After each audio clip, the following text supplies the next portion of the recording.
Hello, everyone, and welcome to the the lovely lady show, or whatever. I'm on a Medusa. Ooh! Wait a minute. Oh, yeah. Oh, yeah. Oh my. Oh my god. Did I tell you that I saw these like Macho Man meat sticks at the gas station the other day? And you didn't take a picture? I did. I need to send it to you. I'll post it on Twitter later. But yeah, I was like, what the fuck? I want to eat some Macho Man meat. So yeah, Well, today I can give you the Macho Man meat if you really want. I'm waiting. Oh yeah. But yeah, so today we are going to be talking about the new Lovely Ladies calendar campaign. Yeah. So for anybody who doesn't know already, we started the IndieGoGo campaign for the 2020 Lovely Ladies for Men's Issues calendar. So the IndieGoGo link is right down below if you want to fucking go there, and I'll also link it in the chat as well. So for those who don't know, the Lovely Ladies campaign was a feeble attempt on my part to get beautiful women to send me their photos. And it worked. I don't know how it worked, but I was like convinced beautiful women to send me all their pictures. I'm like, woo-hoo!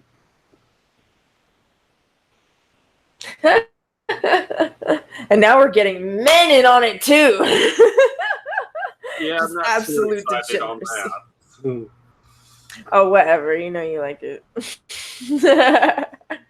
Like I said, sucking dick doesn't make you gay. Enjoying it does.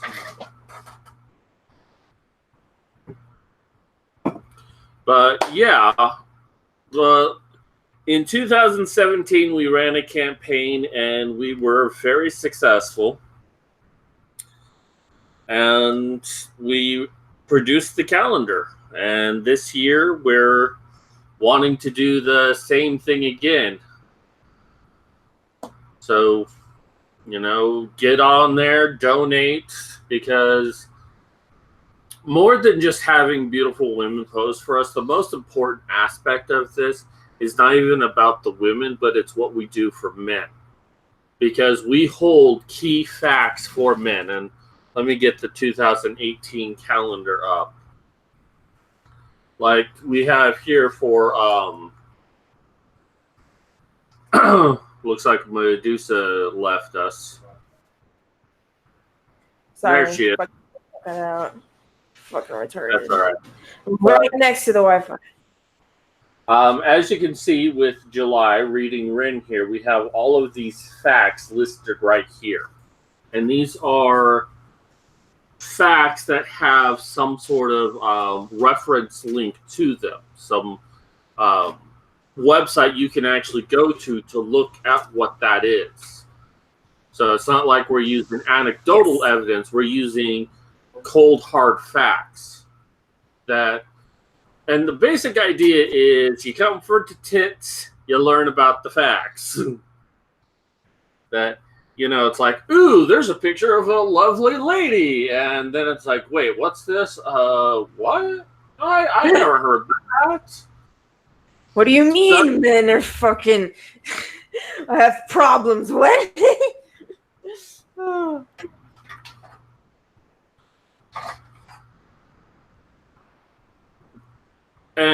But this year we're doing something different. Since this is only our second year into it, it's not really a big shock there. But the first year we did like the calendar, we did the photo book, we did the wall calendar, we did a special. We tried to do like a variety of things for our customers to see what clicked, what they liked. And they just like the calendar. So. But funny enough, a lot of people who didn't buy the calendar bought the photo book. And we didn't want to do just another photo book. We wanted to try to do something more. So this year, we wanted to give something useful, something that, you know, you wouldn't look at one time and then you're done with, except when it came to those late night moments when you needed to put some money into the spank bank, if you know what I mean. Winning! We're going to do a men's issue quick reference book, quick reference guide. And the basic idea about this is that we're going to fill it with a lot of men's facts, similar to what's in the calendar. But this will also have its resources with it. In fact, you will find the resources that we use in the calendar, in the quick reference guide, but more additional facts beyond that. Yeah. So a wide range of issues. Yeah. Go ahead. I was just gonna say it'll expand on like what we talk about, and probably include even more topics that we don't discuss in the calendar, just because like they're things that should be explained better, basically. Like, you know, like some things about domestic violence or men being raped and not being able to talk about it, you know, stuff like that. So it's like, you know, just important things that people need to know that like are often shit on by social justice warriors, pretty much. Well, the other thing, for me, the most important reason for this is, you know, it's like you're online and you're chatting and you say, well, you know, equal numbers of men experience rape. And feminists would be like, well, what evidence do you have to support that? Because they'll spout off any nonsense you want. You ask them to do the same. It's like, well, I'm not going to do research for you. And, you know, but then they'll turn around and tell you that you need to produce evidence of your claim. And because you can't immediately pull it up, it means that what you're saying is false. Now, there's no way that we can anticipate every possible conversation, but odds are, there's odds are that we could give you at least one fact that might help your conversation, and we can give you the source of it as well. So just pull the quick reference guide and look it up and be like, bam, bitch! Exactly. Oh, and it'll be cool for me to have too, because like I want to bring up some things like, you know, randomly and just be like, yeah, also like this happens, but I don't know exactly how to word it. But if I could look at the thing and be like, oh yeah, this, read this, and then they'll be like, oh, I don't know how to respond to that. Who knows? Like, a lot of people, like, they'd probably even be like, oh, really? Well, what are you reading that from? Men's Issues Quick Reference Guide? That's probably full of shit. Even though you have, like, the actual source there, they'll still try to fucking, you know, say that it's bullshit. But the important thing is that, you know, you're actually trying to show your sources instead of just, like, spouting bullshit. If a social justice warrior said, what are you getting that from? That quick reference guide? I'm like, you heard of it? For any Spaceball fans out there, you heard of me? Yogurt the wise, yogurt the great, yogurt the great. Well, no, but it's also good to like shut down. I find it that if you can actually show the information, you get them into like a trap to either where they stop talking to you or just start fumbling around like, just try to shift the conversation. Because they bank on the idea that there is no facts out there to support men's rights, because they've been in the feminist echo chamber for gender studies, that the gender studies book says, oh, well, there's nothing to support the men's cause at all.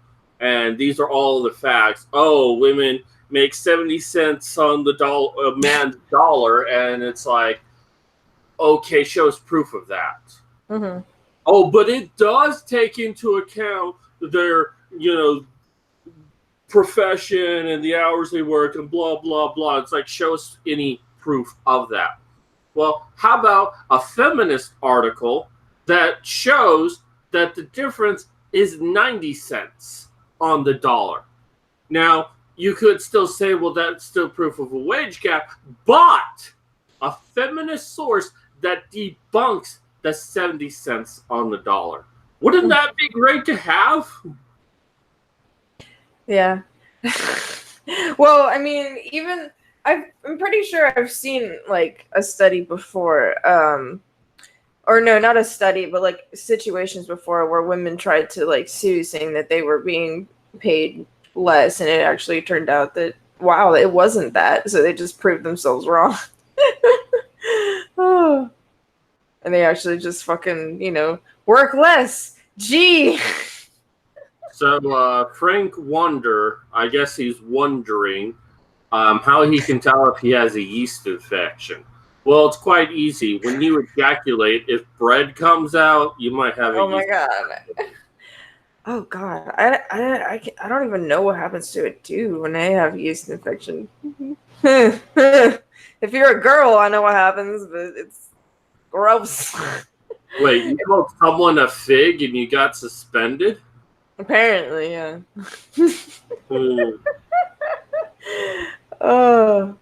Hey, you Fig Newton, you! Oh my God. I got suspended. I called him a Fig Newton because they're so sweet. Oh my God. Oh, you're silly. Oh my God.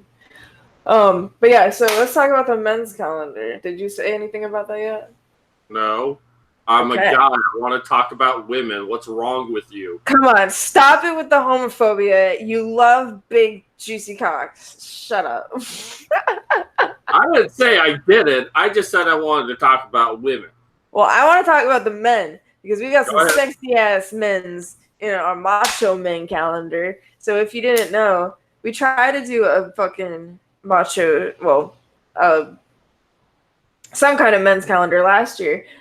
We didn't get enough men even for a 6-month calendar. So this year we're trying it again, and hopefully actually, I think we are going to get enough men, honestly, because it seems like enough are interested. So as long as they pull through, it should work out. As long as they don't have performance issues, we should be good. Yeah, exactly. The funny thing is when we released the 2018 calendar, we didn't get a lot of responses to this, but we did get a few people just like, well, why didn't you make a men's calendar?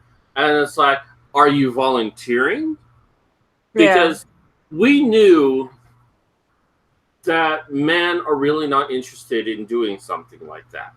Or looking or buying something like that. Finding enough men to do it would be quite difficult. But secondly, not a lot of people would be really interested in buying it. And it's not a diss on men, but it's rather a diss on society itself. That, even the ugliest chick has more sex appeal than the average guy. Somewhere out there, a guy is desperate enough to be turned on by a she-beast. Yeah. They might just be fetishize the fact that they are unattractive. There's kinks for that. Yeah, there you go. So, we knew that if we tried to do a men's calendar the way we did the women's calendar, not many people would buy it. Now, we're hoping that we're going to be proven wrong and that people would actually be interested in a men's calendar. Prove me wrong. I will admit that I am wrong, on this, because I want to be wrong. I want there to be so much compassion for men out there that if we produce a calendar, people will want it. But for right now, we're releasing it solely as a digital calendar. Yes. Because we want to know if people would actually enjoy having it. And if that's the case, then maybe for 2022, we do a lovely ladies and macho men calendar together. Just kind of like back and forth, kind of like the old classy calendar. Actually, I only saw it on Futurama, but I assume that, they had the macho men and the lovely ladies back in like the 50s or something. Well, some things I wanted to say about the men's calendar. If you want to be in the calendar, we would love to have you. No matter what you look like. Okay, it does not matter. Also, for the women's calendar, we want you to submit. There's a Google form in the description, I think. There should be, but yeah, if you're a man and you're like, I'm too fat, I'm too ugly, I'm not attractive, I'm not buff, like, we don't care. This is about men. It isn't about sexuality, or I mean, you could be expressing your sexuality. That's absolutely welcome. But if you want to be funny, if you want to be silly, if you want to do something absolutely stupid, that is absolutely welcome. So, like, I mean, I'm picturing people or dudes like too fat for my shirt. Oh my god! Of course. Hey, it's too early for that. Too early. Oh, we're only 20 minutes in. I'm going to quote modern Medusa. She actually said this is, it doesn't matter if you're good looking or not. We've got Mad Cat in it. It's like, oh, thank you, bitch. I did not say that exactly. No. You said you don't even have to be good looking. We got Mad Cat in this. That is exactly what you I don't think so. Yes, you did. I know you didn't mean it that way, but it was just like so funny to me. I think it said something like you don't have to be super attractive or anything. No. You said you didn't have to be good looking. I don't think so. You're gonna have to get the tweet. I'm gonna get the thousands of tweets you've made since then and find it. Yeah. Oh my god. Someone in the chat said I kind of look like Bin Laden. That works. That would be awesome. Please get a like a stand up of Donald Trump and pose next to it. Oh. But no, seriously, like this picture of like a Donald Trump sticking his dick in your ass, because I mean, whoa, America, fuck yeah. Oh my gosh, but okay. The Macho Men calendar is gonna be funny, satirical. We're not gonna have facts on it. We might have quotes from the YouTubers / people that are going to be in it, possibly, or just something about them that they want to talk about that. But yeah, it's going to be more like lighthearted and like, hey, look at these cool men that know that feminism is cancer. Oh. Well, one idea that I'm toying around with is like maybe an anecdotal thing about why we're in the men's movement. Yeah. One of my favorite stories to tell is when I was 7 years old and my parents forced me to wear sandals to school. And I hated it. I didn't want to wear sandals to school because they're girl shoes. But I had to. I didn't have a choice. And my schoolmates were making fun of me for it. During recess, right outside where we went to class, a girl started saying, "Ha ha, you're wearing girl shoes. You're wearing girly shoes." Jeez. Well, if she's wearing tennis shoes and I'm wearing sandals, and by her definition, I'm wearing girl shoes, that also means she's wearing boys' shoes. So I said, well, you're wearing boys' shoes. I mean, I didn't have that complex thought, but that's just what I did say. That was the basic thing I was thinking. It was like, well, you're wearing boys' shoes then. And the teacher heard that. She didn't hear anything else, but she heard that. And I got in trouble. And when asked, why did you say it? Well, she said I was wearing girl shoes. But that was wrong. You cannot tell a girl she is wearing boys' shoes. But if a girl tells you that you're wearing girl shoes, you're supposed to walk away. Yep. She didn't get in trouble, even though she initiated, she started it. And, it would take me a long time to really understand this, but I saw it right away how unfair society was in its treatment of men versus girls, boys and girls, men and women. And in fact, when I was 8 years old, I said out loud, I wish I was a girl. And not because I've suffered from gender dysphoria, it's because I saw that girls got treated better, and I wanted to be treated better. I mean, who wouldn't? And if the answer to being treated better was being a girl, then I wanted to be a girl. Because I hated my gender because I was treated badly for my gender. And we're talking in the 80s. This is how I felt then.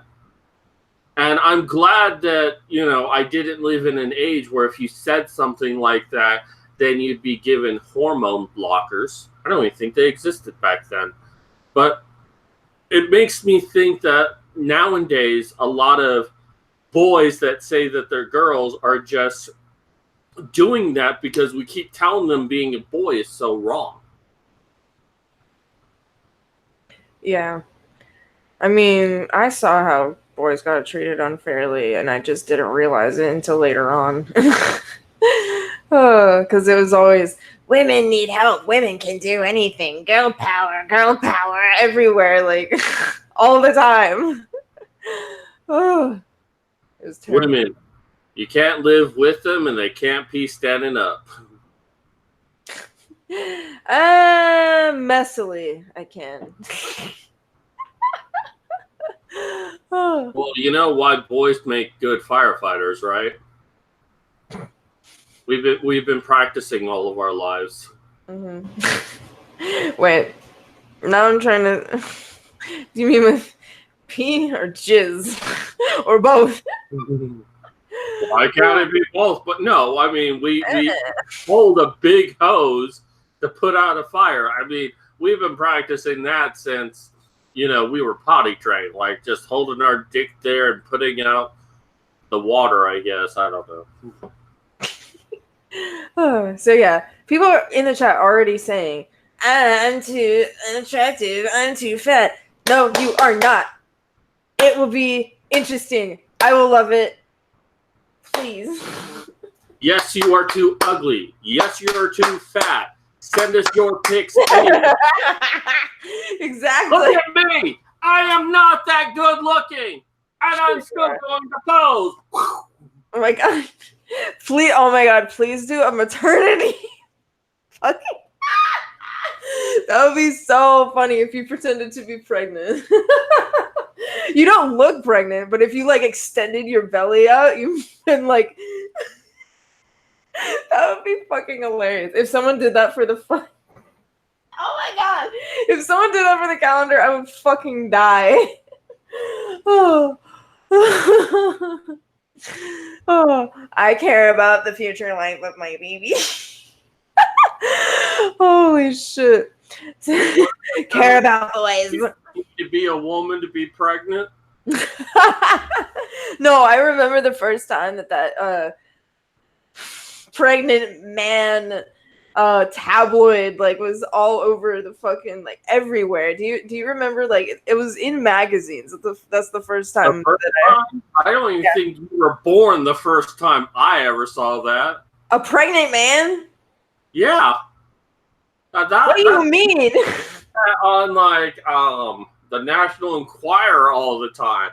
This man gave birth to quadruplets. What? How? What? I've only heard of like a couple of trans. Well, now it's more common because anybody can be influenced. Well, now it's more common because it's real, but back then it was fake. It was just selling newspapers.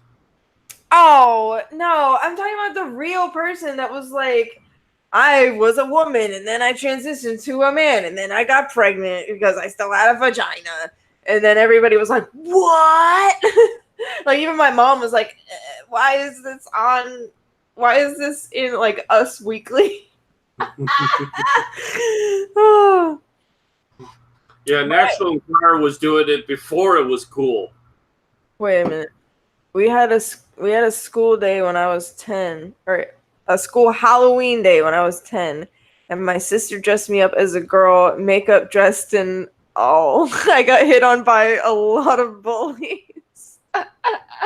That's really funny. Wasn't that like a Robot Chicken skit where mother forces her son to dress up as the pink Power Ranger and he gets kidnapped by the school bully and everyone thinks he's a raper and all he does is just cry all night? Oh my. Then the next day they're like, no, they find him and it's like, oh, your mother died and she said she never loved you. Oh shit! I'm gonna have to look that up. I don't remember that. I haven't seen Robot Chicken in a long time. But it actually reminds me of Community, where they're kind of doing my lunch with Andre, or is it my dinner with Andre, something like that. But Jeff Winger, he's talking to Abed about Halloween, and like he was so desperate to do it that his mother made him like a Indian, but gave him like really long hair. But everyone thought he was a girl, and he's like, by the third house, I just stopped correcting people.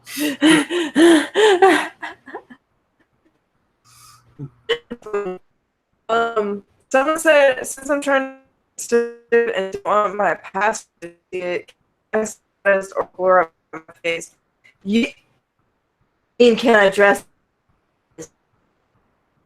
Every modern under.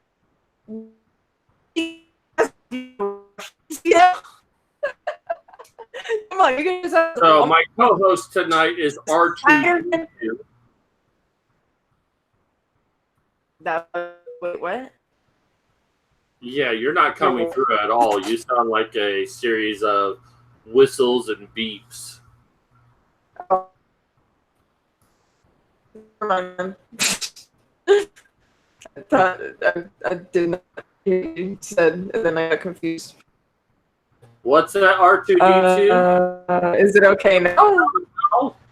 You still can't hear? You still can't hear me? You're coming in a little bit better.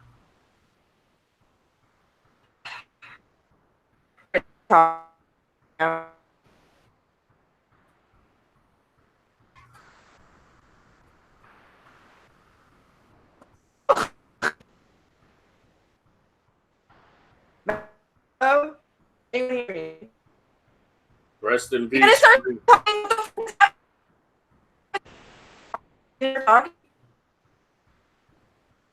So I think she's trying to say, "Can you hear me? I'm trying to speak, but you can't." No, I'm saying fucking talk. Start talking. Okay, I'm talking. Leave me alone, bitch. Thank you. Third world internet connection. Figure this out. Sorry, God. Don't I don't know what the fuck to do. Okay, well, it's coming through clear now, so we're all good. So yes, please go out to our IndieGoGo campaign. The link is down below, and purchase the calendar. Because it's not just the calendar. We want to do a lot. And in the first year, we were very fortunate that so many people invested in us. We were able to do a meetup, which we actually got some media attention. Hopefully this year we can go above and beyond with that. But we want to do a meetup. We want to bring people together. And if we get enough money, we'll do it again in North Carolina. We're going to do a Movember event, or what's also called a Movent. And Medusa is frozen, so I'm still here. Anywho, we want to do a Movent. Are you back with us? I don't know. I just keep talking. Okay. So, think about it. Now what we're hoping for, and we have to plan this. This is not something that you can really easily do, but we would like to get local barbers involved. And if you're a man, get a clean shave and maybe have a little mustache going, because the Movember event is for the month of November. You only have a mustache, or just get a complete shave and then grow a mustache in, is the basic idea. So it'd be great if we could get a barber or two to volunteer to do that for people, and then get some raffle tickets and win some prizes and get some money raised for the Movember Foundation. And we're also planning on doing stickers. So for people who are clean shaven, or for the ladies, that are clean shaven, since we now have to be trans inclusive, we want to get you little stickers of mustaches to put on your face so you can support the event. And we're planning on doing this on the weekend of November 2nd, if not November 2nd itself. That is subject to change, but that is our goal. And probably coincide with the release of our calendar, although we actually want to get the calendar released well before then, but at the very latest, it'll be November 2nd when the calendar is released. But it can be challenging to set something up like that when you're like low on the funds.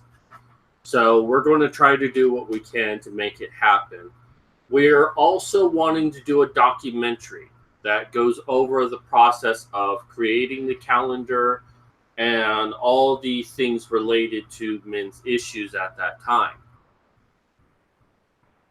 So, especially if we do the documentary, we want to do the filming of the Movember event. And then we want to go to some sort of con as the lovely ladies. And this can be VidCon. We've always had our eye on that. I mean, I know that's a leftist media agenda thing, but still, it's a great way to get your name out there. But we're also really interested in being in ICMI, the International Conference for Men's Issues. And we were a little surprised that we weren't asked to be in this year's. Because, we had done something so amazing. We created this calendar. And so many people came to us and it's like, I always had an idea of doing a calendar and I had no idea how to do it. And we did it. This is a very unique thing. No one else has ever accomplished this. And we did something that really pushed men's rights forward. That not only could we get the facts out there, but we could demonstrate that there were real women who actually supported men's rights, not just like something we conjured up in Photoshop. These are real women, and we were able to do this, and it's like, really? You don't want us to at least, be background people at the conference? We it was like really random. They were just like, "Oh, are you coming?" And I'm like, "I didn't know it existed, but all right." Yeah, I'll spend money to come and not participate. But no, I mean, I'd love to go next year, just even if we weren't like officially invited or whatever. But and we don't it would be nice to. But it's just so funny to me that we weren't even like asked if we were going to go until it's pretty much well into it that you can't even really plan it, because and it's already June. So I don't know. I mean, I'm sure that there might be a good reason why we weren't asked. Maybe they didn't think about it. Maybe they forgot about the calendar. It's been over a year since. Or priorities of other people involved in it, who knows. So we're definitely hoping that maybe with the release of this calendar, it might get us a little bit more attention to help promote the work that we do. Because we're wanting to do bigger and better stuff. We're even thinking of a coloring book. Hint, hint, don't say anything, or else it won't come true. Mm-hmm. But, we want to be we want to stand next to the other big names like Paul Elam and Karen Strawn, the big men in this. And yes, I just on a man, but come on, she could kick your ass. She got more balls than me. And you'd suck those balls. Oh yeah, I'd suck the sweat off those lady balls. Hot crow, yummy man gravy. Oh my god. All right, so yeah, fucking get a calendar. Go get a calendar and or a quick reference guide and or other things and or an autographed photo from me. So yeah, or you can also on Skype. Yeah, that too. Not like that. But yeah, so all of that is really helpful to the cause. If you can't donate, then you can always share the campaign video, the campaign link itself. You can try and reach out to models, ladies that you'd like to be in there. If we can, we'd like to do a 16-month calendar. So that'd be nice. Or men, if you think that might want to be interested in that. Your boy Pat is going to be in it.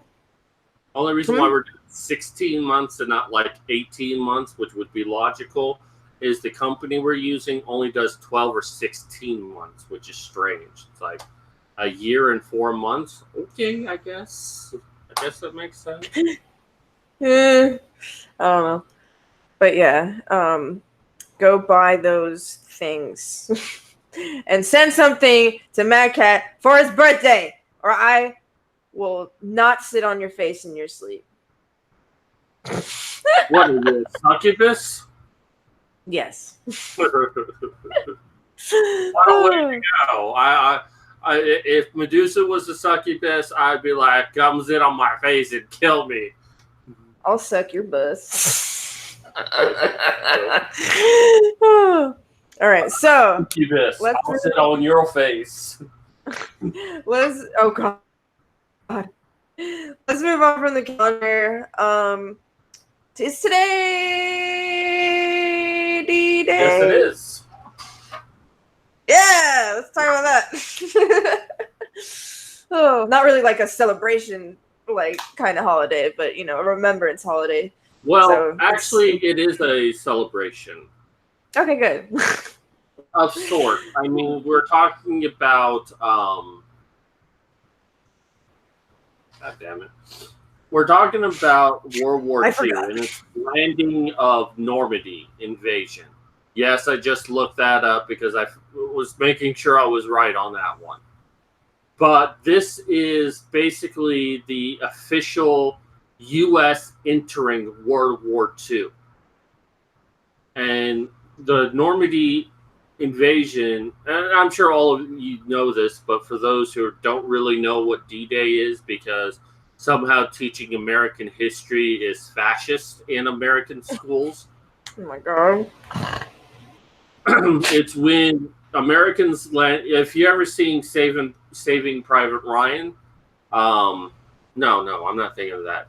If you've seen Band of Brothers, that's what it was. It's all about Americans parachuting or coming in by boat and taking the beaches, and it is one of the most bloodiest battles of history. I mean, you walk off that boat and bam, you're dead. It was just like that. It's amazing it actually worked, and we were able to overcome the German forces and march through France and have pushed the Germans back to Germany. And many state that it was like the turning point in the war because Germany had been nigh invincible. They hadn't quite done everything they wanted to, but they were a force to be reckoned with. And, the Allies needed some fresh blood. They needed a good, strong force, and Americans were ready. We had stayed out of the war for most of it.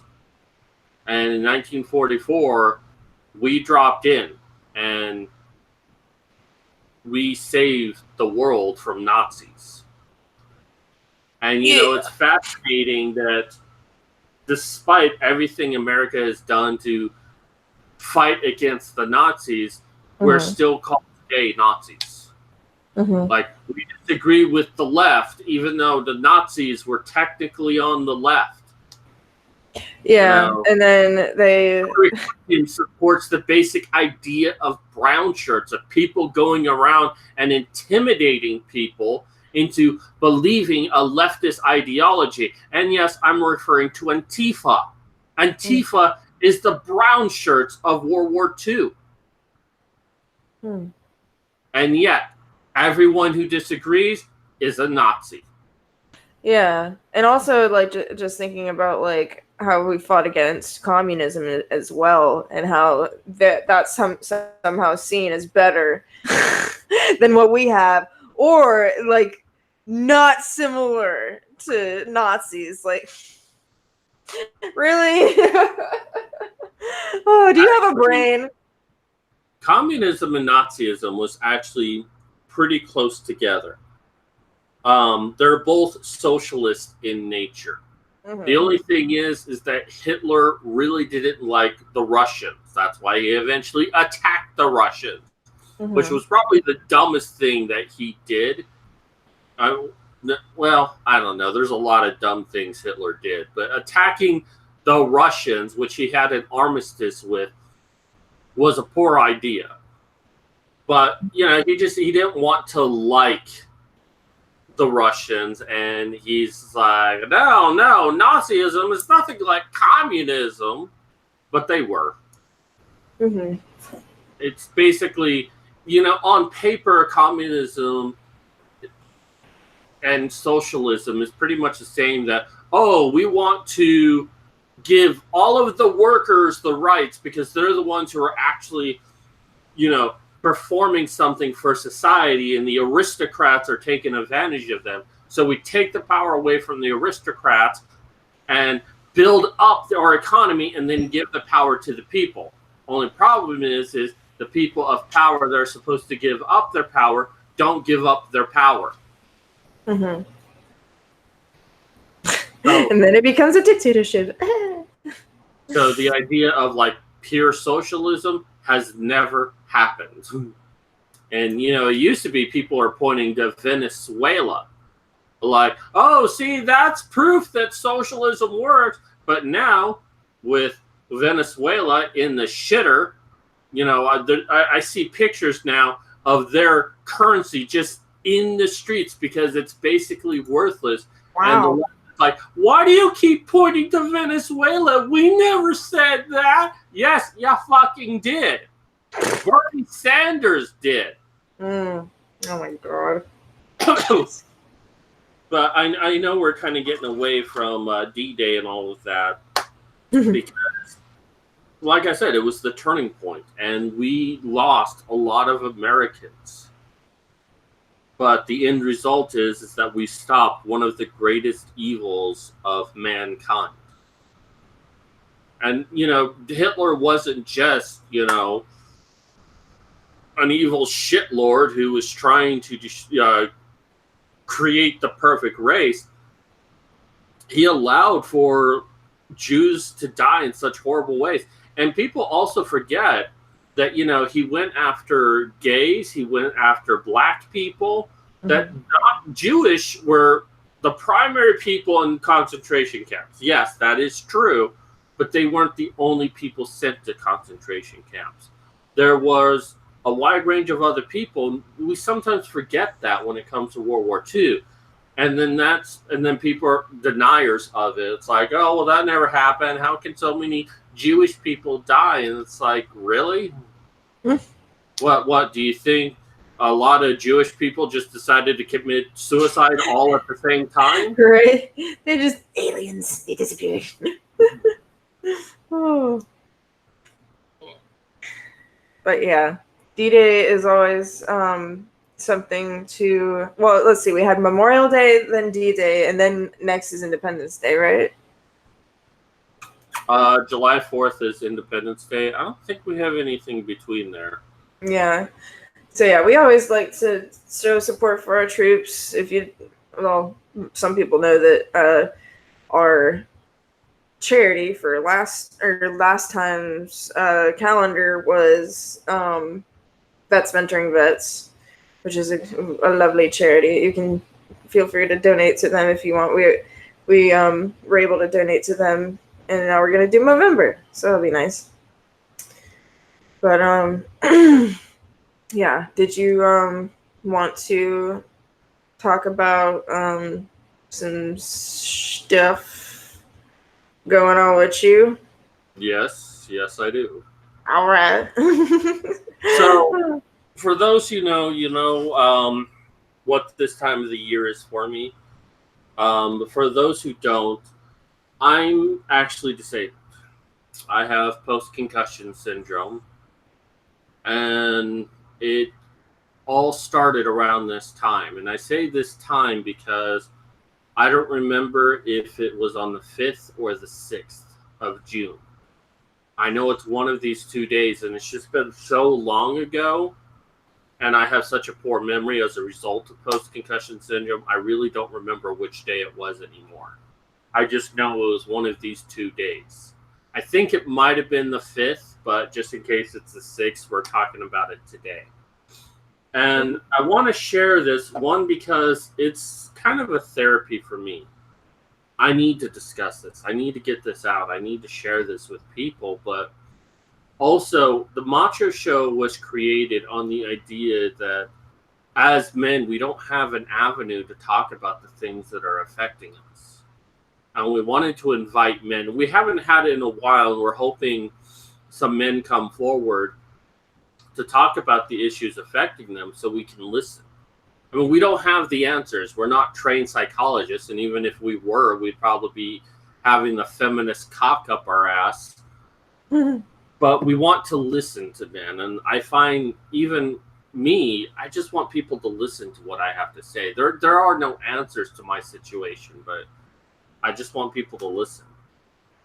Mm-hmm. So this year is the 7th anniversary of my injury. What happened, I was at work. I did phone support for basically HR stuff, like we dealt with life insurance and 401ks and things like that. So people would call us up and get information about how to...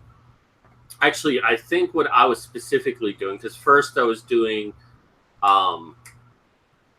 that trash company, but it was their HR stuff, and then I was doing Safeway, and then I was doing another one that was for like the medical stuff, where like you could put money into a account that was pre-tax dollars and pay your medical expenses with that.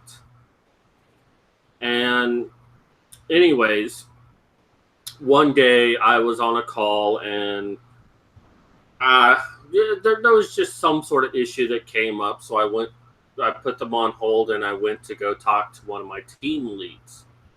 And I sat in an office chair, and I leaned all the way back, as I have done a million times before that, and I still do to this day. But I mean, and look at this body. I'm not that big of a person, you know. But anyways, I leaned all the way back, and the chair broke.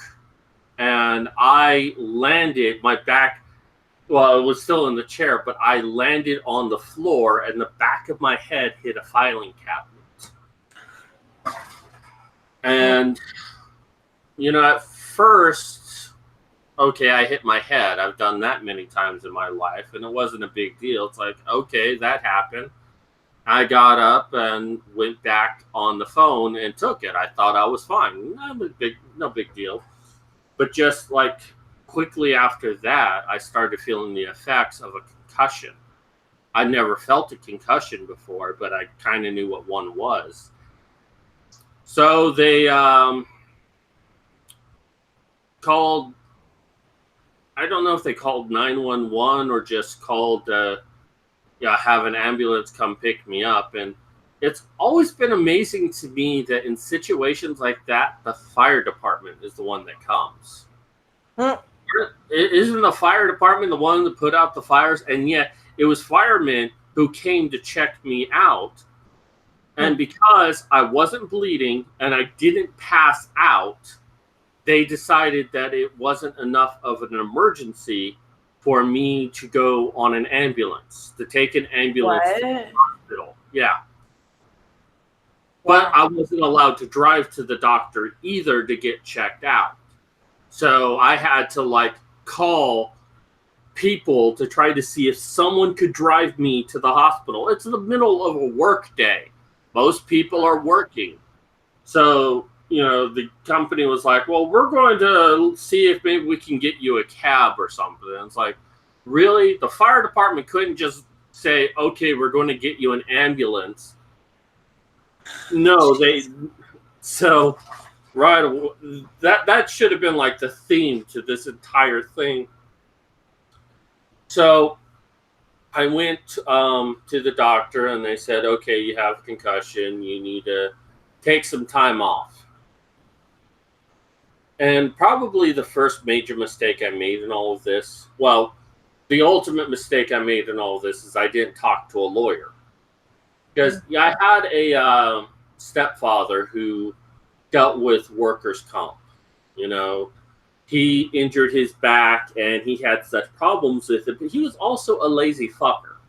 I mean, he didn't do anything to make himself better, and he was constantly fighting with them.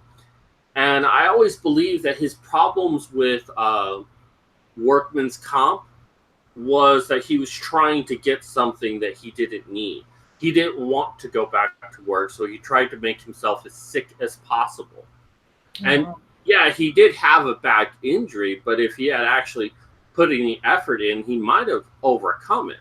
Instead, he was the laziest motherfucker ever. So I always figured that, you know, if you were actually injured, you workers' comp would take you seriously. Boy, was I wrong on that one. Woo! Wow. No, they're a bunch of corrupt assholes. So I should have gotten a lawyer right away. That was one of my major mistakes. But secondly, I was off work. I was sitting at home doing basically nothing. I was playing video games. And I felt fine. I'm like, there's no problems here. And you know, I wasn't getting paid. I mean, had I stayed off for another week, I would have started getting paid. But I don't know. I don't want something for nothing. You know, if I have a job, you know, I got to go perform the job. That's just the way it is. You know, I don't want to milk off the system. I never have. I never wanted to, and I still don't. You know, I want to put in an honest day's work to get an honest day's wage. Unfortunately, I can't do that. I wish I could. And I'm going to say this now, and I mean no offense to anyone out there, but yes, I've heard of night security. Yes, I understand the nature of it, and no, I can't do it. I really can't. And believe me, the idea of working a job right now would be so wonderful. I would jump at that chance. If there was a job that could deal with my disability, I would jump at that chance. But I would need something that requires lots of breaks and being able to call into work and saying, I can't work today. That maybe I could work 2 to 3 days a week. And that would be completely random on what those days would be. And I don't know of any job in the world that's like that.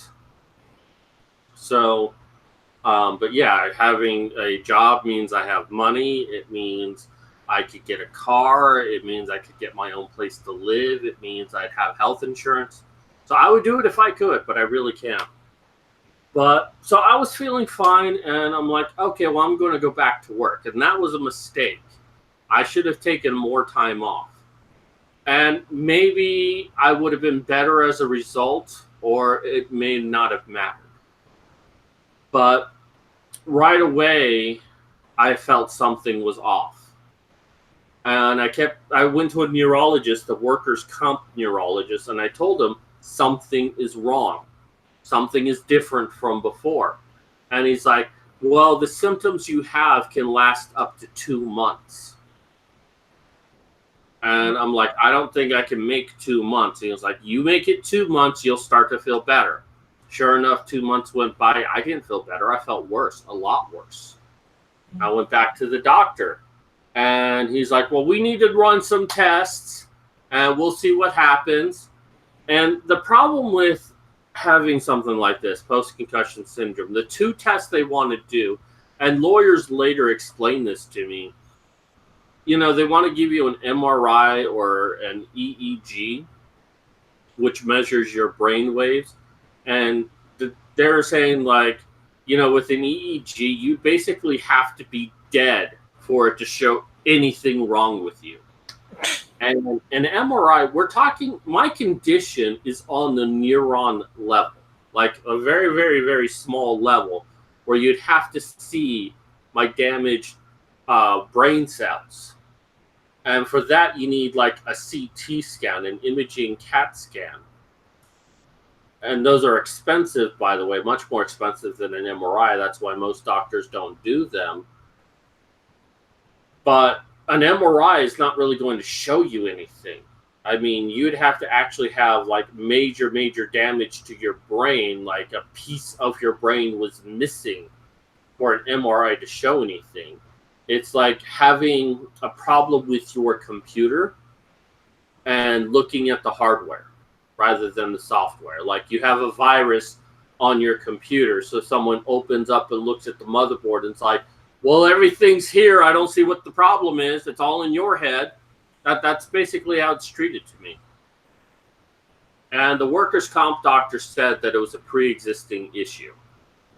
And sure enough, that's what they wanted him to say. He's like, the symptoms you're describing don't explain what you have. This has to be a pre-existing issue. I'm like, I didn't experience these things until my injury.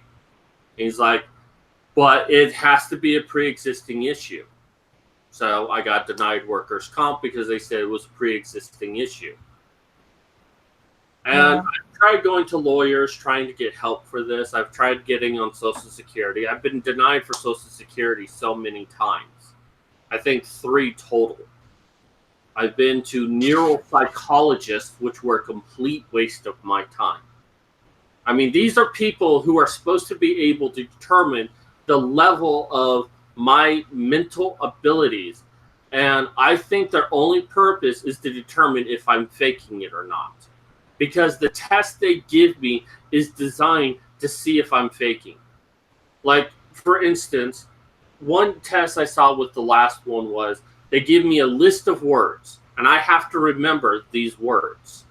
And then they'd be like, okay, so let's go over the words you went over. So I'm going to give you 2 words, and you tell me which one of these 2 words is on that list.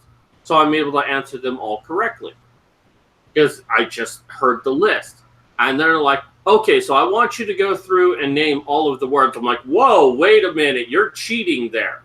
You just asked me what words are on the list. Now you want me to repeat every single word. That doesn't test my memory, or if anything, that tests my immediate memory. It doesn't test my short-term memory, because if you ask me something and come back to me an hour later and say, hey, remember all of these words, that's a true test of your memory. Or ask me and then come back a week later and ask me what the words were. But they weren't interested in knowing what my limitations were. They wanted to know if I was faking. And since I could pass their test, they concluded there was nothing wrong with me. I've seen several neurologists, I've seen several neuropsychologists, and they can't find anything wrong with me. But I'm very convinced that they're not really trying to find anything wrong with me. And part of the problem with getting on Social Security is because it's a brain disorder, the only person that can tell you there's something wrong with me is me. And no lawyer is going to deal with a head issue. They're like, well, you need to get a doctor that says you're disabled. Well, no doctor wants to deal with disability, because then they have to go through a lot of hoops just to say that you're disabled. So they're not going to say that you're disabled. So I can't get a lawyer without a doctor. A doctor's not going to help me means I can't get a lawyer, which means I can't get on Social Security, which I actually need to be on Social Security. And I can't just apply for it myself because I can go into their doctors and because I can walk around, send me back to work. I mean, they did give me an examination. I saw 3 different doctors for Social Security, and then all 3 passed me, even though I demonstrated problems right before their very eyes. I think they're paid to just say he's 100% okay to work. 7 years. I mean, can you contemplate that? I mean, think about the last 7 years of your life. Everything you have done in the last 7 years. I haven't. This room has pretty much been my existence for the last 7 years. I'm in isolation. I don't do anything. I try to find all sorts of solutions, try to get on Medicaid.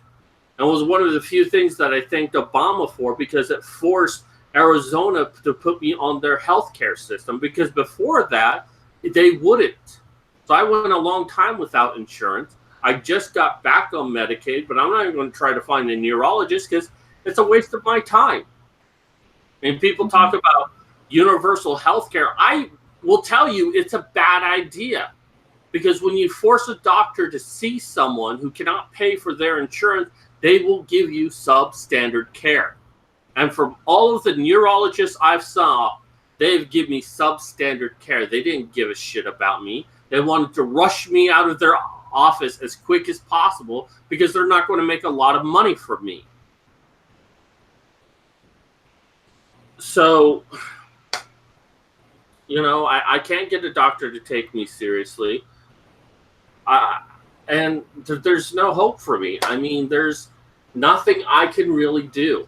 I've been trying to do some freelance work, but that's hard to do, especially here at home with my mother, because it's like every single day she wants me to do some sort of household chore. Well, the problem is that if I do some chore, it wipes me out.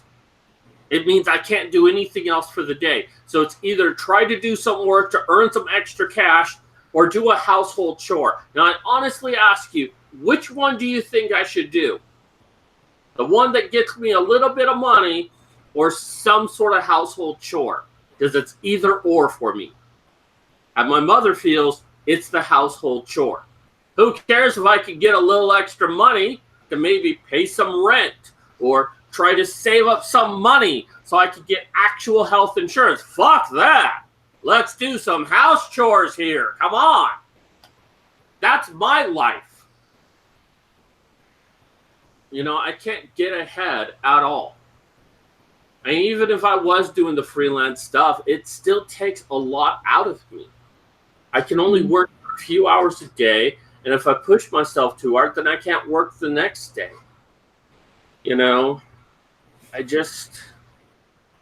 want financial independence. I want to be able to live alone. I want to have more of a handle of what's going on in my life. And I can't get that. That's why I would jump at the chance of a job.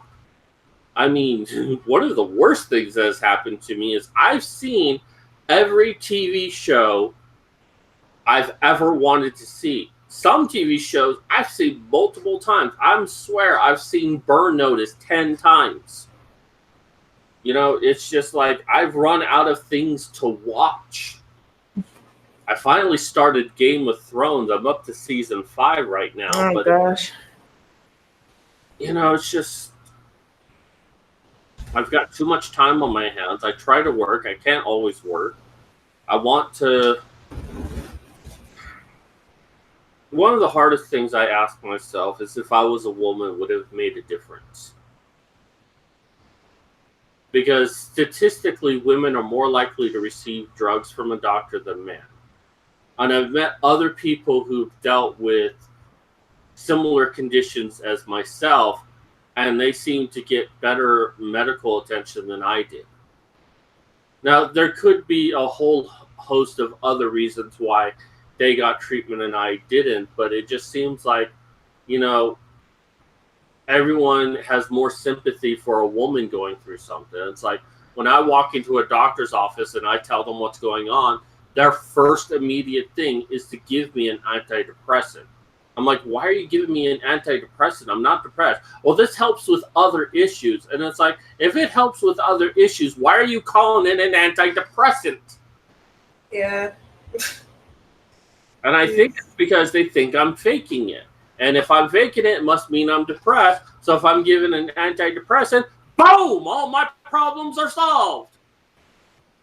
Except that I've taken like 10 different antidepressants and none of them work. But every time you tell that to a doctor, well, there's always another one you can try. There's always another one that will have a different result. They all pretty much have the same result. They all make me feel worse. Oh, well, you didn't give it enough time. You have to take it for a couple of years. Bull fucking years? My brain is not working the way it's supposed to. I'm not going to take something that's going to change the way my brain works on a whim. Now, if a doctor says, look, we're going to try these series of things. We don't know what's going to work with you, but we're going to like monitor it closely and try to find the right combination of drugs to help you. And yes, some of them are antidepressants. I'd be more willing to do that. Instead, doctors are like, well, I'm going to write you a prescription for an antidepressant. We'll see what this does for you. Really? That's like trying to hit a bullseye while firing straight up in the air and hoping that the bullet somehow curves and hits the bullseye. That's basically what doctors are doing every time. And it's like, if I was a woman, would it make a difference? Would they take my condition more seriously? Would they believe that I wasn't faking it, that I was actually going through something? But, you know, it also comes down to charity. I've had campaigns where I've asked for help from other people. And most of the ones that I've ran, I didn't meet my quota. I didn't meet the amount of money I was asking for. You know, I wanted to raise money so I could release a series of books to try to earn money for myself. And I got so little in return for that. But then I saw other disabled women ask for money for their shit, and they got it. And it was explained to me by them. It's like, well, I'm asking for something physical. You're asking for a book. That's why people donate to me. It's like, no, bitch, it's because you got tits. I mean, people just automatically feel bad for women, like over men. So that's a fact. Like, you can't deny that. Yeah, I mean, there's not much sympathy for men. I mean, which is why we're trying to raise awareness.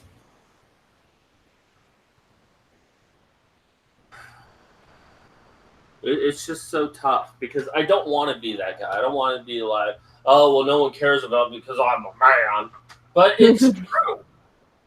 It's not like I'm saying, you know, some paranoid fantasy. It's true.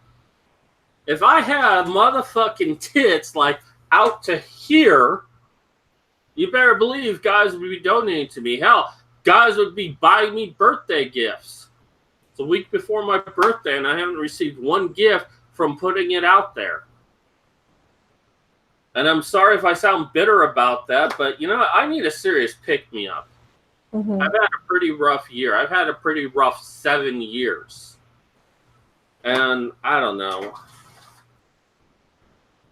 I shouldn't be asking people for things, but at the same time, it's like, yeah, why not?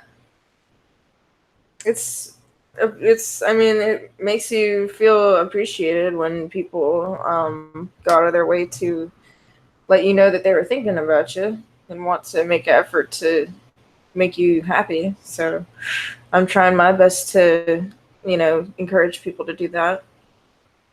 You know, it's not even the birthday gifts that bothers me. I was thinking about it today, and I was thinking, when was the last time I actually had a birthday? I mean, yeah, the day comes, the day goes. But when have I actually had like a birthday party when I was surrounded by people who were celebrating the fact that I was alive.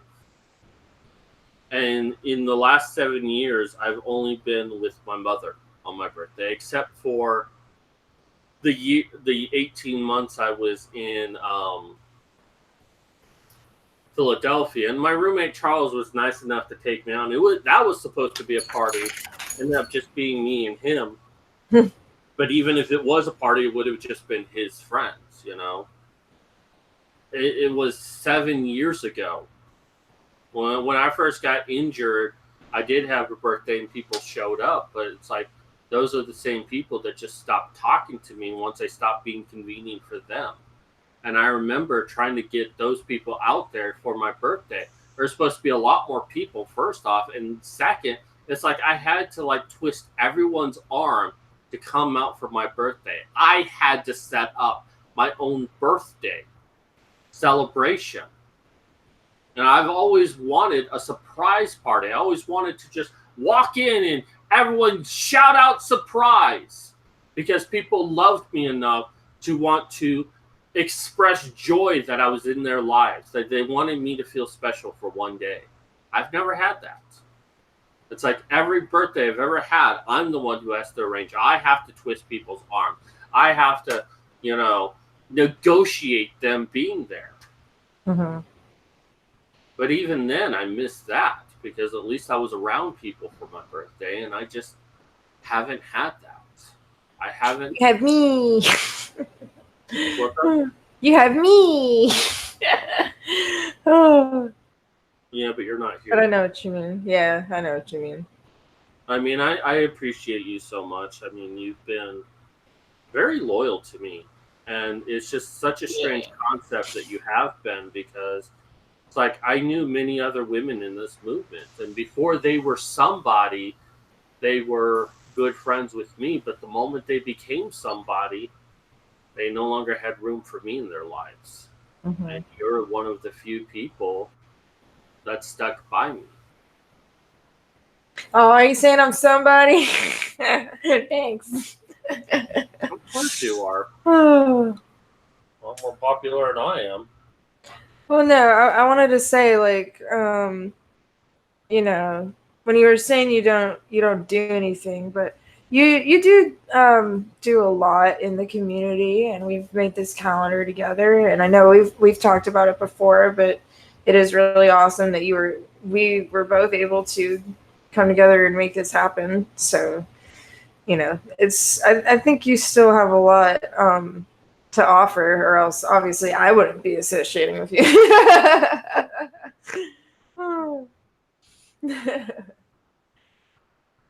Oh yeah, pick on my snort laugh. I appreciate it. Yeah, but I appreciate the work that we do together, and I think it's important work that we do. But it's like most people just only associate you with doing it. I mean, hell, there was that one guy that was scamming us, and he was surprised that there was a guy involved in this. He thought it was solely you. Who was that? I don't want to say his name on. Oh, yeah. Well, I just meant like. Guy. There's been a couple of times where people are like, "Oh, Medusa, you alone are doing such a great job on this," and it's like, she's not alone. Why do you think she tags me in every single post? I'm a part of this, and. I don't know. I don't really want my name in big lights or anything. I'm happy to work from behind, but it's like some recognition would be nice. I mean, you do get recognized pretty often. I thought, I've also remember that one person remembered you. He was like, "Oh, Mad Cat, he's that one guy that blah, blah, blah," whatever they said when they were picking on our fucking model search or whatever. That shit was hilarious. But well, of course they remember the evil misogynist chorality. Yeah, that's what I'm saying. You can be infamous. Oh. I don't mean to have a pity party for me, but you have to understand. No. And I don't mean you, Medusa. I mean everyone who's watching. Yeah, I know. You understand. But you have to understand, 7 years of my life gone. Whatever potential I had. I mean, if I was working a 9-to-5 job, I'd have more resources to do for this community. Oh yeah, but I am stuck in my room. I don't leave my room very often. In fact, there was a period of time where I was actually starting to get out. I was going to a writing group. I was starting to socialize, and then my brother decided that he needed my mom's car more because he screwed up and has a lien on his car and couldn't drive his car. So he had to take my mom's car. And he has to have one of those breathalyzers because he's an alcoholic. Oh, wow. And he wrecks that car, so he now has my mother's other car while she has a rental car. And it's like the one freedom I had of being able to drive out using my mom's car. It's not like I drove to Mexico or anything, but at least I could get out a little bit. And I was denied that. Mm-hmm. And it's like, I don't even think my mother really thinks about it, but I don't go anywhere. I don't have any friends here. Anyone I ever knew before my disability has stopped talking to me. All of my friends live everywhere else but here. I'd give anything just to have someone to go drinking with around here. I mean, I would even need a close friendship, just someone to chill with, you know? Just to have some sort of face-to-face interaction. And don't get me wrong, I enjoy this. I enjoy doing these videos and helping people out, giving them a voice, and interacting with Medusa and how close we've become as a result. And when we're not trying to kill each other, we do some amazing work. I'm an extrovert. I love being around people. And, you know, it feels like someone just plucked out my eyes and stuck me into a museum. And it's like, look at all this wonderful art. Well, I can't. I don't have any eyes. Oh. I don't like you touching the paintings because the oils on your hand destroy the paint or whatever. That's how I feel. You know, a lot of people have like, well, you should embrace being, you know, by yourself and you see this as a gift. I'm like, are you crazy? The only people who see this as a gift are introverts. I don't mind being alone when it's my choice, but this isn't my choice. I'm forced to be alone. Like I said, I'd give anything to do a job again. I'd do anything to be around people again. I hate this. This is a living hell. And what scares me is that it's not going to get any better than this. I try every single day, try to make my life a little. Yeah, no, I think you're I mean, you told me about small ways you're improving, but that's only because you've been trying so hard. Well, I have developed a new therapy to try to heal my brain. I call it Syzygy, SIYS. And what Syzygy is a sensory-induced yoga system. I've been doing yoga, but I've been doing a lot of additional things with that. Like I will burn candles for the scent. I will listen to music. I'll listen to Amazon Music and the radio at the exact same time. So I have two different channels of audio that my brain is actually trying to ignore because I'm trying to listen to Diamond Dallas Page give me yoga lessons. So I've got 3 sources of audio, and I'm trying to focus on one, but I hear 2 others. And the idea is, and I also turn on the lights, I try to give myself as much sensory information at once because my brain is trying to deal with that and it can't. And when you put yourself into new environments, when you try new things, your brain creates neurons in your brain in order to handle that. A lot of people think that when you become an adult, your brain stops growing. It doesn't. It just grows at a very slow rate. Your brain continues to grow. But if you're doing the same thing day in and day out, it pretty much is not growing anymore. That's why you need to go out and try new things to keep your brain active, to keep your brain healthy, to keep it young. And that's why feminists are stupid. Yes, they are. Oh. So the basic idea is that I'm trying to induce as much growth as I can. And apparently DDP is a turd and a long commercial. Okay. No, he was trying to say that you were like trying to advertise it. Yes, I'm advertising it by saying how I'm using it to do something completely different. Nah. I mean, I think it's impressive how you're using it and doing different things to improve. I'm going to show you something. I haven't really updated this. Actually, I'll do that real quick. Here we go.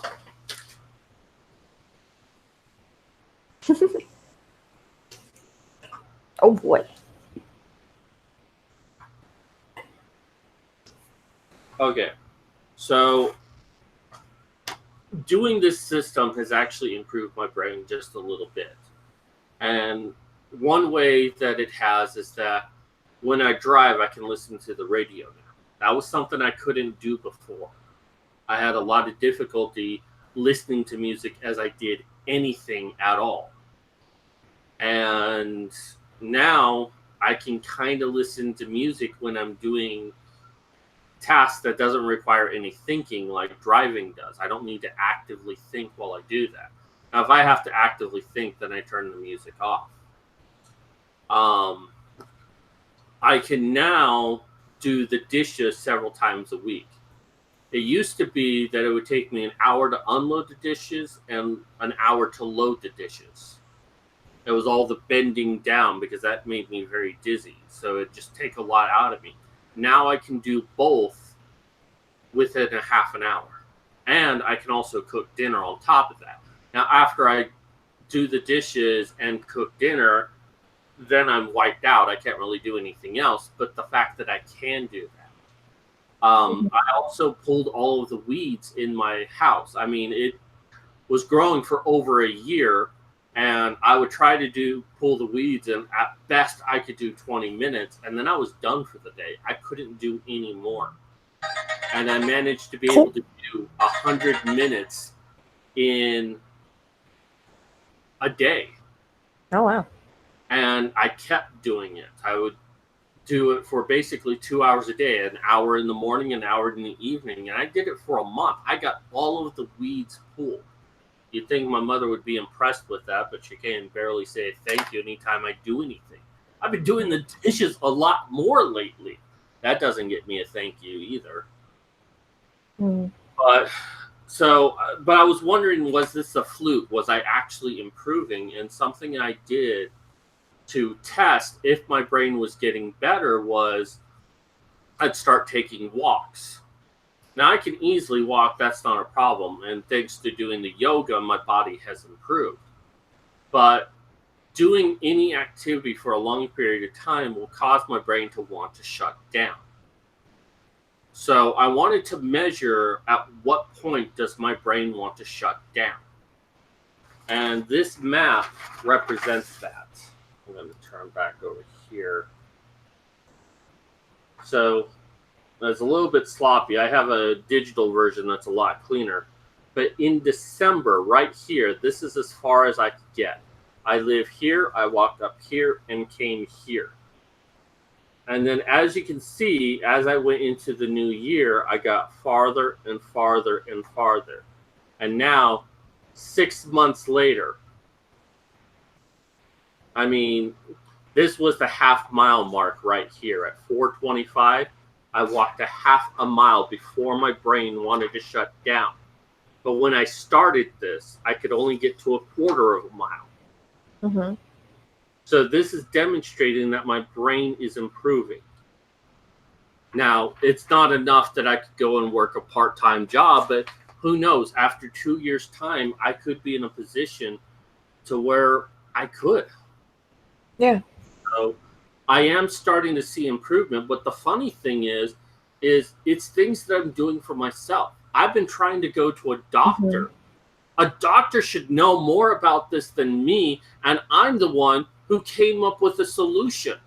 All they want to do is give me antidepressants and tell me, we'll see if this works. I actually did something proactive. I developed a whole new system for how to heal the brain. Yeah. That mostly requires exercise and eating right. Although it's not always so easy to eat right when you make no money. I just got on food stamps, so that should be a little bit helpful for that, but still. It shouldn't have been me who came up with this. It should have been some medical researcher at Harvard who came up with this. Right. I think that you should share it with people, like, as you continue to do better, because I was, actually. Yeah. But the problem is, I no longer have Facebook. Last week, yeah, but you could do it on. Well, I want to talk about this. Last week, Facebook decided that they wanted to update their security system and wanted me to prove who I was. Like, we're going to send you a text message. Problem is, it has a landline phone number and won't let me choose anything else. And of course, you can't really send a text message to a landline. You can, but you have to do extra steps. So I no longer can get into my Facebook account, even though I could actually go in and change my password. And, I only I have access to that email account. And that's not enough to prove who I am. I still have to give them a 6-digit code. And then I created an alternate account. And they're like, we detected suspicious activity. You need to prove who you are. Send us a photo of yourself. And it's like, really? The alternate account wants me to send a photo to prove myself, but my main account only wants a phone number. How about you say, hey, I don't have access to this phone anymore. How about I send you a picture of who I am? I'll take a picture of me holding a fucking newspaper to prove who I am. That's not good enough for Facebook. And of course, when I submitted a photo, they're like, we're going to ban your account. Now, this alternate account I created with my Google phone number. And when I tried to unban it, they're like, enter a phone number where you can be reached at. Put in my Google phone number. This phone number is invalid. What? It's good enough to sign up for Facebook, but it's an invalid number to give you. And if I try to enter any other number, they'll say the number has to be linked to the account. So the phone number I use to sign up for Facebook is the only number I can use for Facebook to contact me back, but it's an invalid number. I can't get back on Facebook anymore. And, some of you might be like, well, that's not really a big deal, but it's like, that's where all my friends were, all the people I interacted with, plus all of the support groups I did, especially with DDP yoga. That's where I went to talk to other people who were going through their struggles and got support and inspiration. And so many other groups that I was a part of. And now I'm denied access to that. And that's what's made it worse this year with my anniversary, is the people that I would fall back on and rely on and give me a boost, I can't even get access to right now. Yeah. Well, I was trying to say is that you could also post on Twitter or Instagram, but then of course you don't have every single person that you know on there. It's only certain people. Yeah. As much as Facebook sucks as a company, I had a lot of support, and now that's been taken away from me. And I'm trying to make the most of Twitter and Instagram, but it's not the same. Yeah.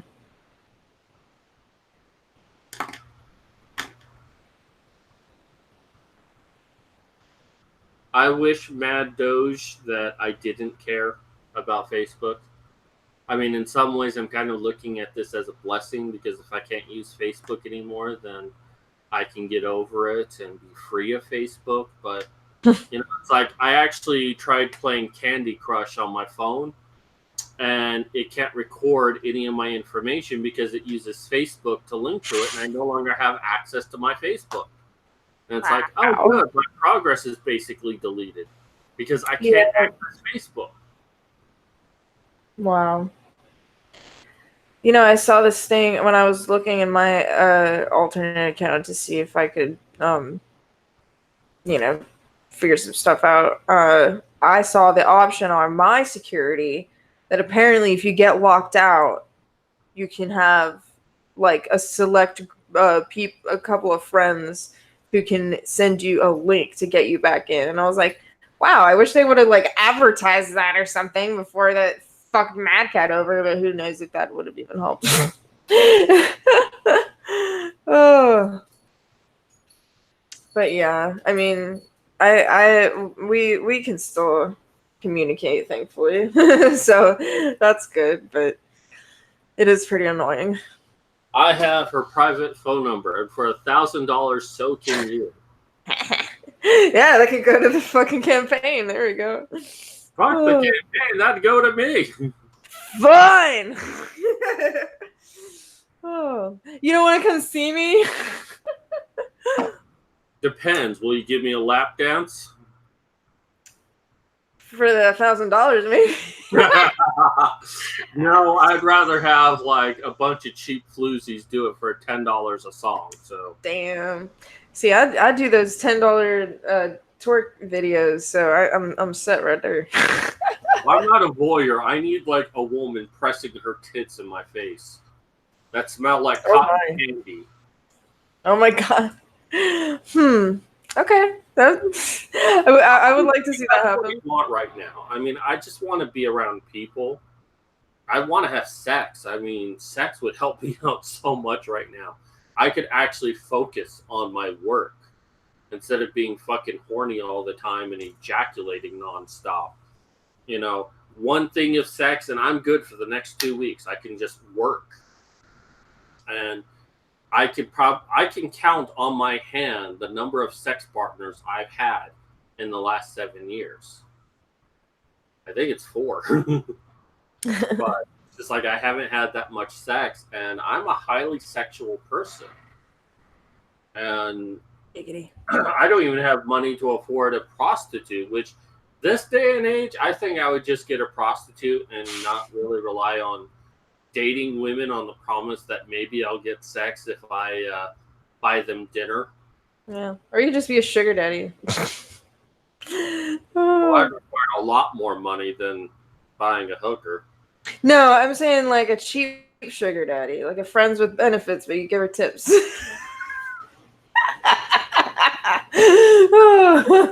Just the tip.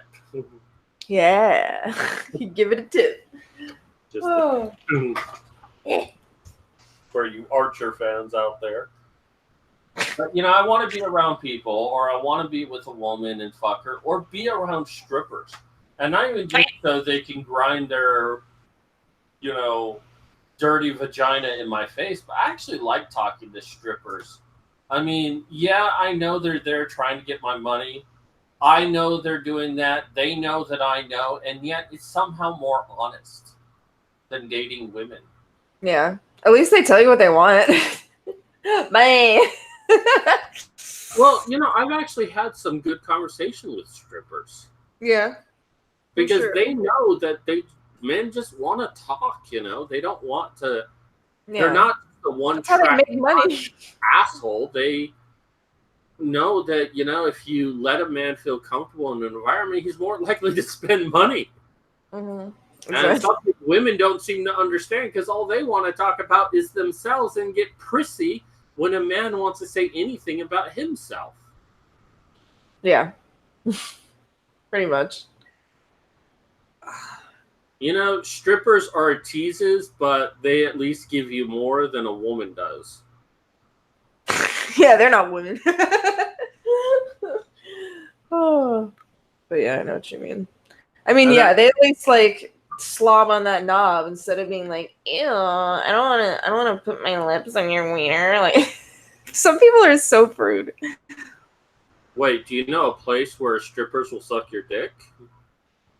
Because I want to go there. Well, I mean, I did have places. Well, most will just kind of grind, but I did have one stripper who would like through my pants, nudge my cock with her nose, like with her nose.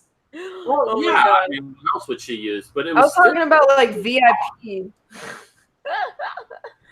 Oh, like give me an extra like couple hundred and we'll go bang in the back. I've heard about places like that, but I've never been to one. Me neither. I've never been to a strip club, period. So maybe in Vegas. I've never been to Vegas, and I've always wanted to, and not even Me just too. for the gambling, just so much you can do there.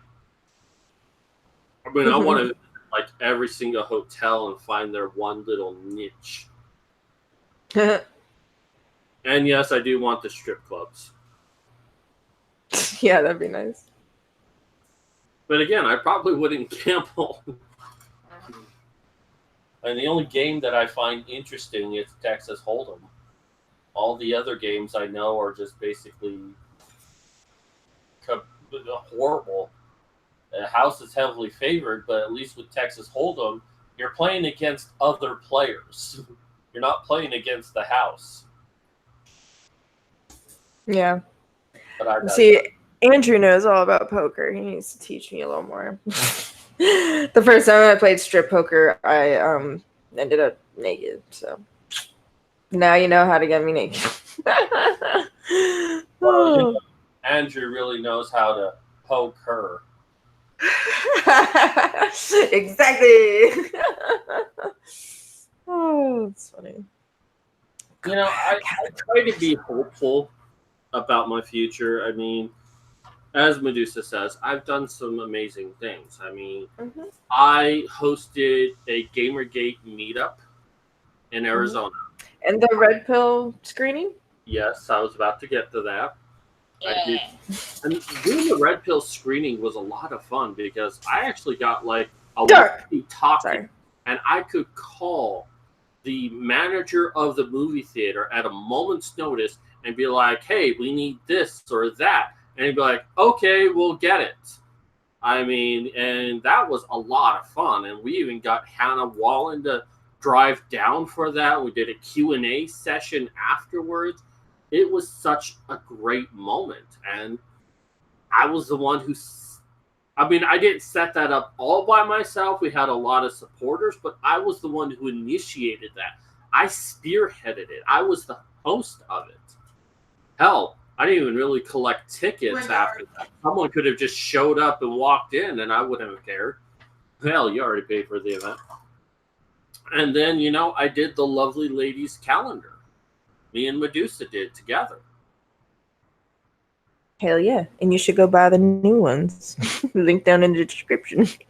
And, you know, a lot of people, well, not a lot of people, some people keep saying that we're con artists or making off of people's, off of men's pain. And it's like, we didn't make any money from this, or at least I didn't.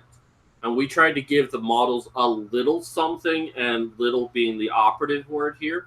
But I opted to take nothing just so we could give the models a little bit extra. Yeah. There's no money in this for me. I'm doing it because I really believe in it. I really think that it needs to happen.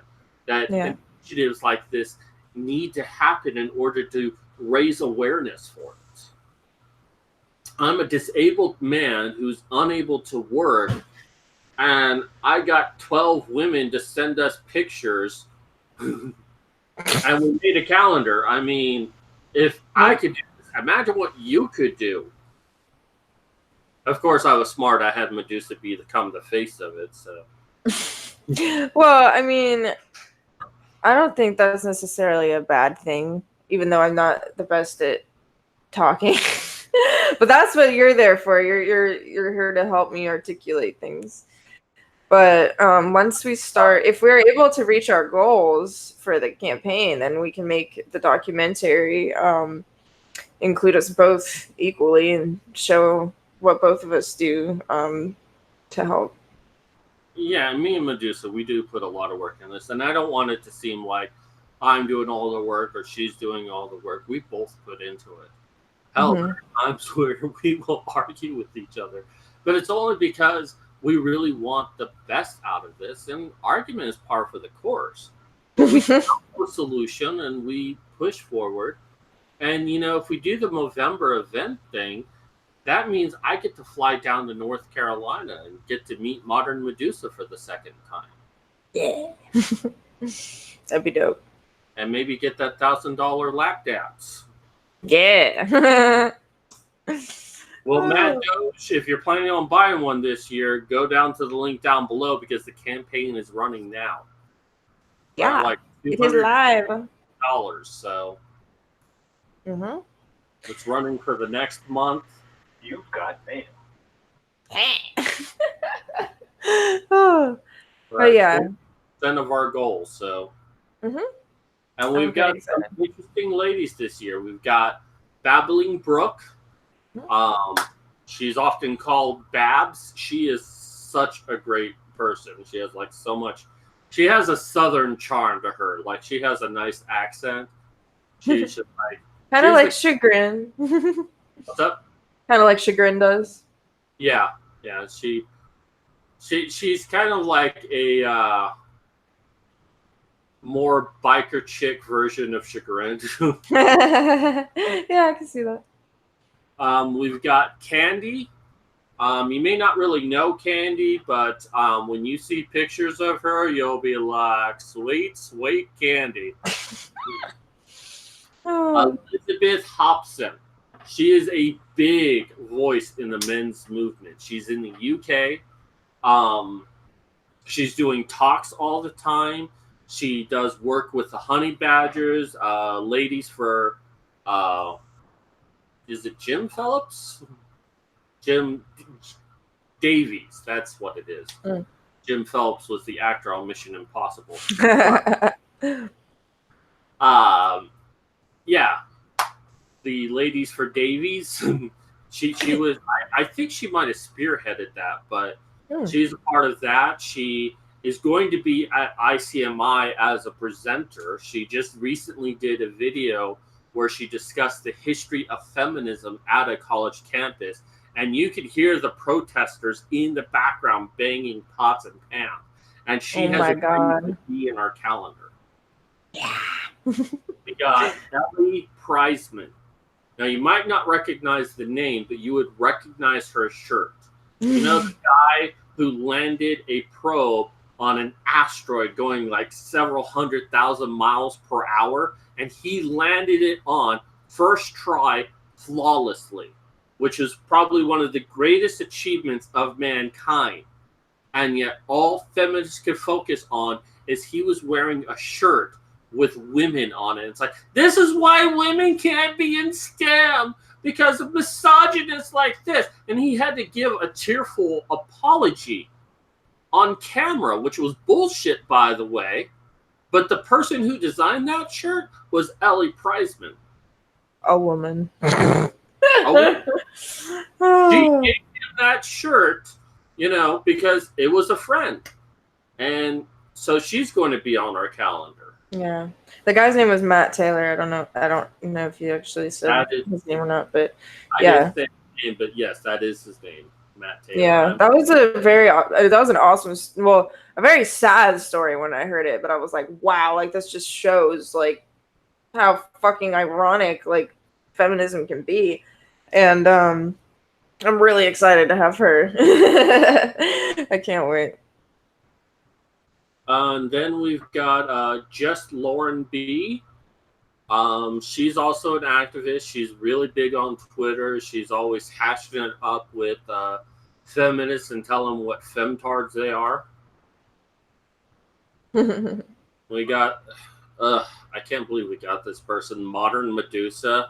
I know. Again. What a cunt. God. It was about her. We got Prim Reaper again this year, and she's super excited to be a part of it. Of course, she has videos on YouTube, so you should check those out. Stuttering Soliloquy. She was a lot of fun to work with. Such a good attitude as well. Can I say something really quick? I wanted to thank Mark King for donating a couple days ago, because he said he wanted to have a shout out. So definitely check him out on Twitter and on YouTube, because he said he's leaving the chat. So thank you again, sir. And his Twitter is like not Mark at Mark King. It's like something else. So just search Mark King and you'll find him. But yeah, sorry, go on. And then we have Unvarnished Void, and she is a classy lady. I mean, she seems. I've actually met her in person, and she seems like that shy, timid type, but she has such a mouth on her. Oh, what did you just say? What can you do with that mouth, girl? But, you know, it's like her and Prim Reaper. They actually made our calendar a little bit classy. Here, I'll show you a picture of both of them. But skip right past them. But this is Unvarnished Void, looking so classy, and I'm so glad she did this. We didn't tell her to do this. She just decided that that's what she wanted to do. And I mean, yeah, we had a lot of ladies become like highly sexual, and there's nothing wrong with that. This is Prim Reaper. I love that one. If you look, all the books are backwards. Ooh, there's a book. Really? Bookshelf. Dang, we gotta pay more attention to that stuff next time. At the time, it's just that's the way we wanted it set up. But I don't think anyone was looking at the books. Yeah, no. I mean, there were facts over top of it anyway. So, but yeah, next year's calendar is gonna be even better. It's gonna be awesome.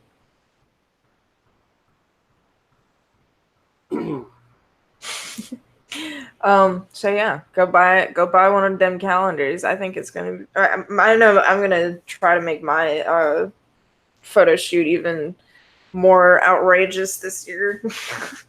So we'll see. Babbling Brook has said that she wants to do a picture of herself in a bubble bath. That sounds good to me. Especially if she gives me the photos of her before the bubbles form. Oh, really? Yeah. Or after. I'll be in my bunk. Oh, all right. I'm getting pretty hungry because I haven't had dinner. So do you want to give any final thoughts or start chilling? Whatever you want to do. I don't want to rush you. That's all right. Yeah, we can get going. I mean, I'm glad that I could talk today. I mean, like I said, on this channel, we don't have solutions. But most of the time, people don't want solutions. I have the new Brave browser, and there's an option on there where it'll say, you have mail. I thought it was funny, so take you back to the AOL days. I've got a mail.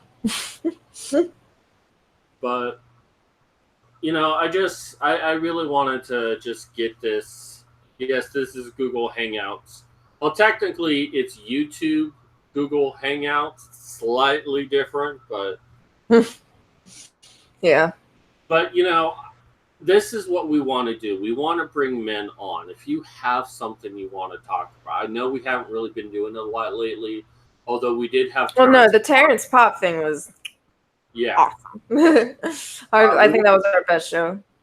We want to encourage all of you to come on and talk about whatever is going on. If there's some problem you're going through, some feminist bullshit, life bullshit, what have you. We want you to come on and talk about it. And we don't have the answer to your problem, but, like I said, most of the time we don't want an answer. We just want to talk about it. Yeah.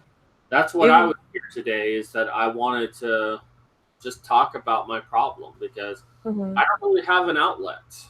I mean, I have a few friends, but, they have their lives to live.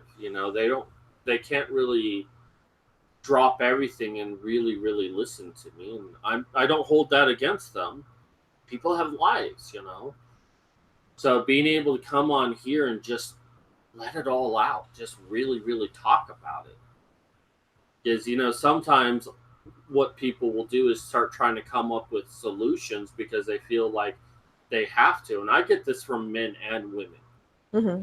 And most often their suggestions come from a place of ignorance, and I don't blame them for that. They want to be helpful, they just don't know how.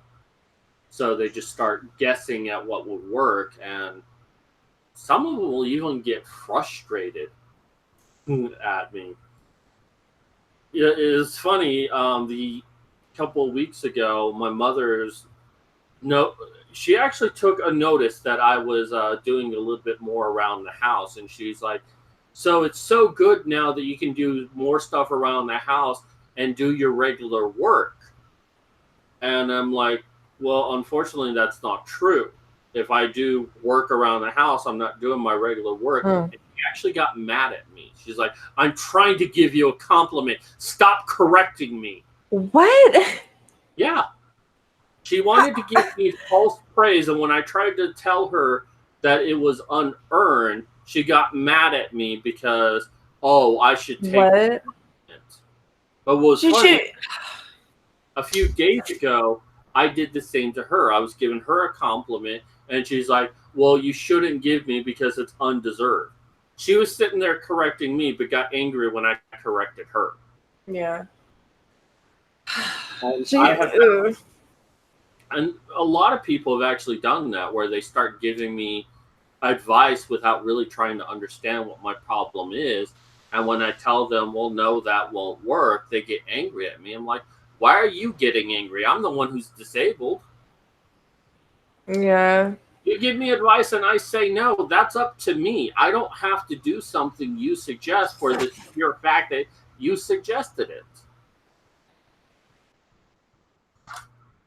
That's why I made sure that on this channel we don't really give advice, because you probably have heard all of the possible advice you can get on something. There's probably nothing we can say that hasn't been said already.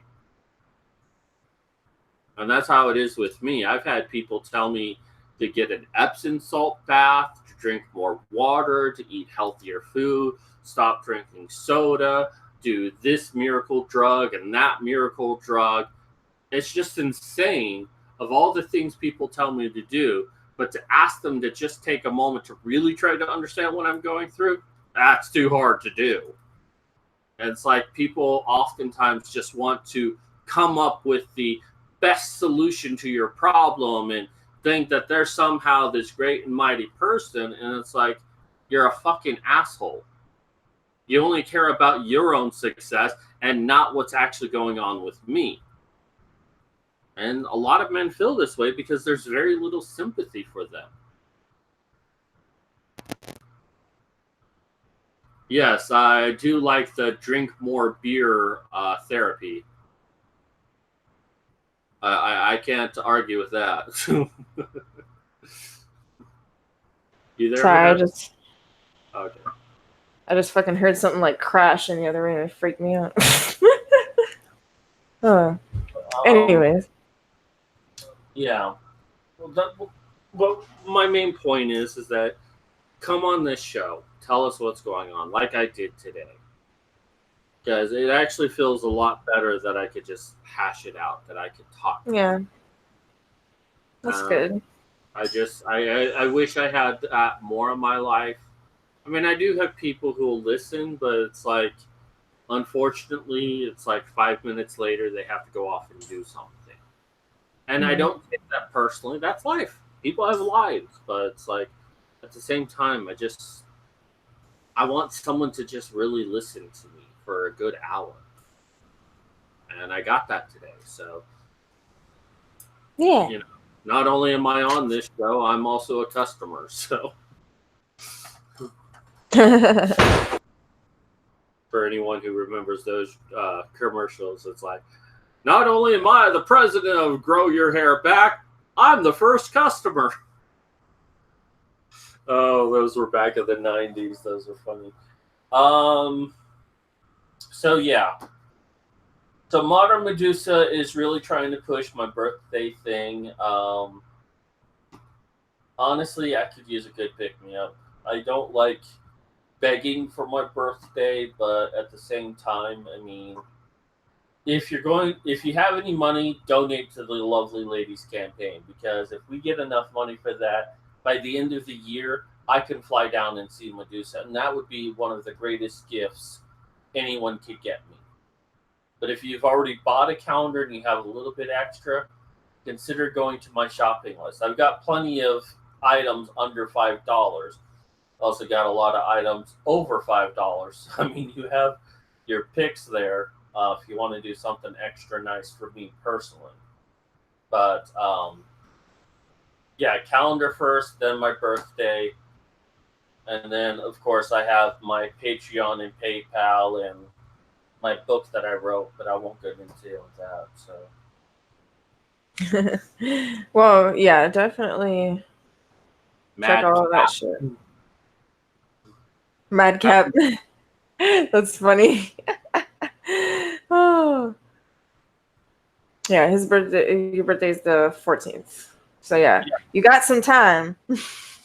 And if none of that has convinced you, my birthday is the same as Donald Trump. I already feel bad. I could use some love. No. You should be proud. Oh, I'd be like, send me this because I am the president. No.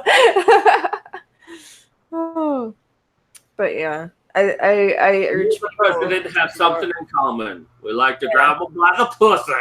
Yeah, exactly. Oh, I don't really need to do any shilling. Everybody already knows what I do. I mean, apparently somebody didn't know that I do like dance videos for $10, but yeah, I already said that. So yeah. Medusa said she will send lewds for buying him gifts. Yeah, I did say that. If you send me proof of purchase, then I will send you a lewd. Oh. Actually, let's save up to get Modern Medusa a stripper pole, because how many would see her use that? Dude, they're on my wish list. I have multiple. Oh. But yeah. So I guess thank you everybody for watching. And next week we will probably do something more Macho Show related, because this is more about the calendar and talking about other issues. So next week Macho Show will be officially back on. So if anybody wants to join us, let us know. I know someone in the chat said that they were interested, so we'll see how that goes. All right. Thank you everyone for watching, and we will see you next week. Bye.